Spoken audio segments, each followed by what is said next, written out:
Conclusions first. The M4 iPad Pro is a worthwhile upgrade for artists. The Tandem OLED screen is gorgeous. Apple Pencil Pro editions are very much welcome with squeeze and barrel roll. The Nanotexture screen is perfect for my use case and I absolutely love it.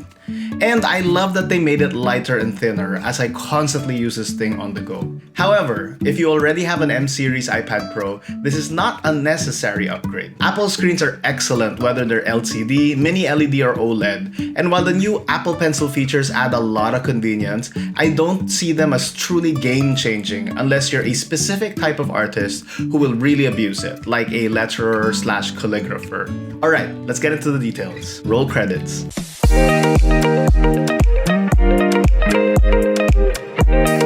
What is up, guys? Andrew here and welcome to Comicbooker, all things comics from a creator. So I'm a professional comic book artist currently doing work for DC Comics while self-publishing a creator-owned series. And all the comics pages I do are created on the iPad. It's been my main machine and daily driver for years, more so than any of my other devices. So I was really eager to see what Apple had cooked up for this update. The configuration that I got was the 13-inch M4 iPad Pro, Wi-Fi only with 2 terabytes of storage and a Nanotexture screen. If you want to see my initial impressions of this thing, check out my video up here. However, now that I've been using this for 2 weeks, I have to say, it's been a joy. Let's start with the screen.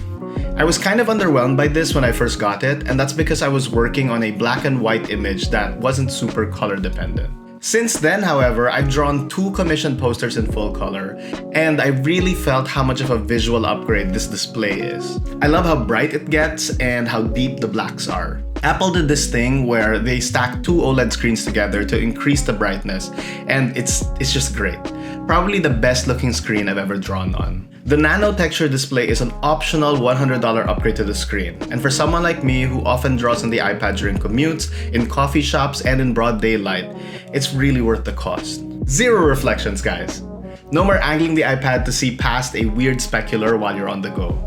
The way it diffuses reflections is much better than any other screen protector options I've tried, including Paperlike and AstroPad's Rock Paper Pencil. This basically replaces the need for those options. And it feels better. These past 2 weeks, every time I took it on the train, it felt like magic.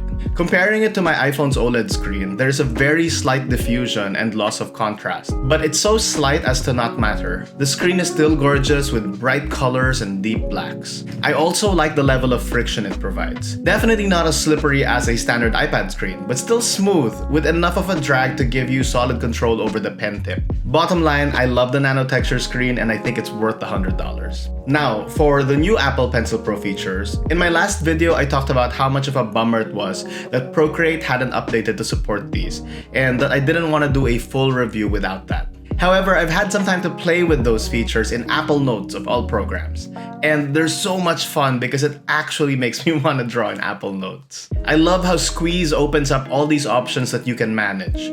Procreate's next update promises to let you use Squeeze to activate a quick menu, or use the eyedropper, or select between layers directly. That said, these feel like nice-to-haves rather than must-haves. Without Squeeze, you can easily bring up quick menus with a 4-finger tap, you can do the eyedropper with a finger hold, and you can select between layers using the side pane. Barrel roll, on the other hand, is a little bit more of a niche feature and less easy to replicate. While I had a lot of fun using the fountain pen tool in Notes to do ink drawings with various line variations, most of the default brushes I tend to use are just already made out of circles, and they don't really need the flat angling powers that the barrel roll feature gives. I do think that this feature will be more useful as brush makers create brushes specifically with this feature in mind.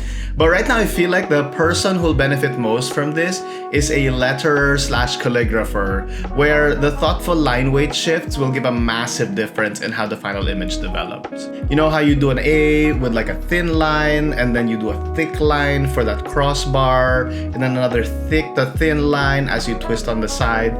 That's kinda how I see it going, but like for practical drawing/inking uses, I don't know if it makes that huge a difference. For now, speaking of no huge difference, speed-wise, I see no significant performance difference between this and my M1 iPad Pro, which is to say, it's great. The OS is snappy and fast and performs at the speed that you expect. Apps open and close, the animations are smooth, everything just works. In my day-to-day use, I really don't see any moments where I'm pushing the processor beyond what it can do. Maybe if I do 3D stuff, but I don't know. Nomad Sculpt works flawlessly on this. The Procreate 3D painting feature works great.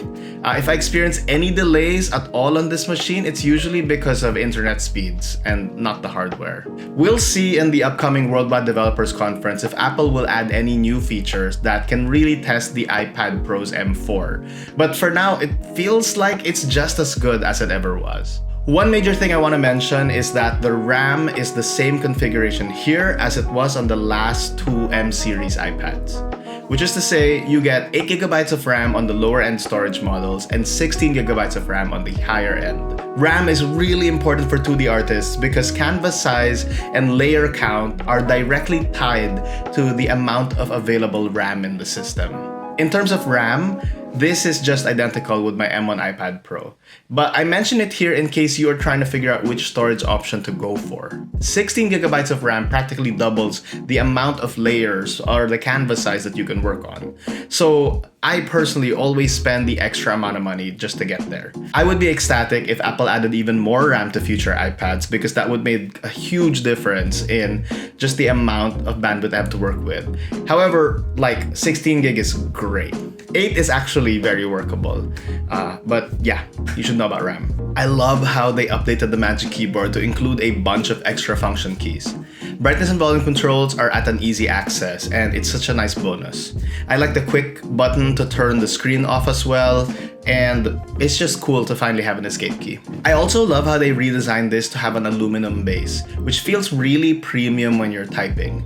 The trackpad is also bigger, which I like, and it has this haptic engine, so it's much less squishy than the previous trackpad. The best part about this is that they made the keyboard thinner and lighter, so combined with the iPad, it feels like a much better package to take on the go. I've carried a 13-inch iPad with me every day for years, so this change in particular feels like such a great bonus. A little bit about the cameras.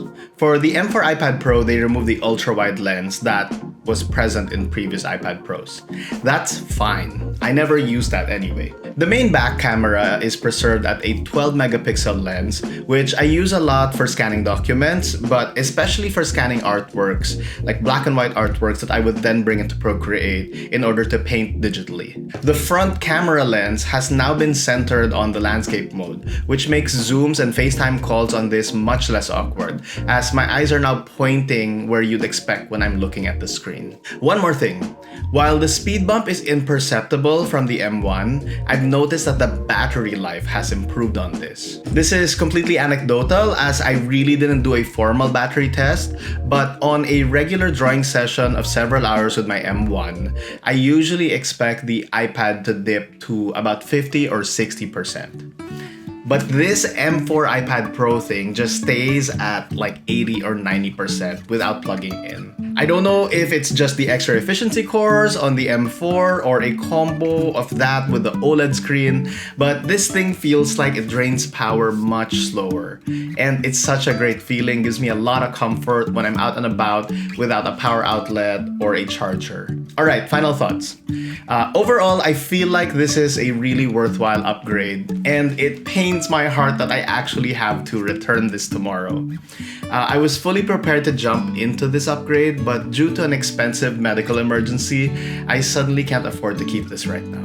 I do plan to buy this again in the future, maybe a few months down the line when my finances are in a better place, but I really do think it's worth it. For now, I will be sticking with the M1 iPad Pro, which is still quite the powerhouse and will still accomplish all the work I need to do quite well. And for those of you on the fence, because it's such a major financial investment, know that you don't absolutely have to have the latest and greatest in order to do good work. Older iPad Pros are still brilliant devices for making art, and you can get them for significantly less now. In fact, right now is probably the best time to go shopping for an older iPad, as a lot of people are trading theirs in for the upgrade. Anyway, that's all for this review. Did I miss anything? Let me know down in the comments below. I hope that's informative, I hope you enjoyed this video, and I'll see you in the next one.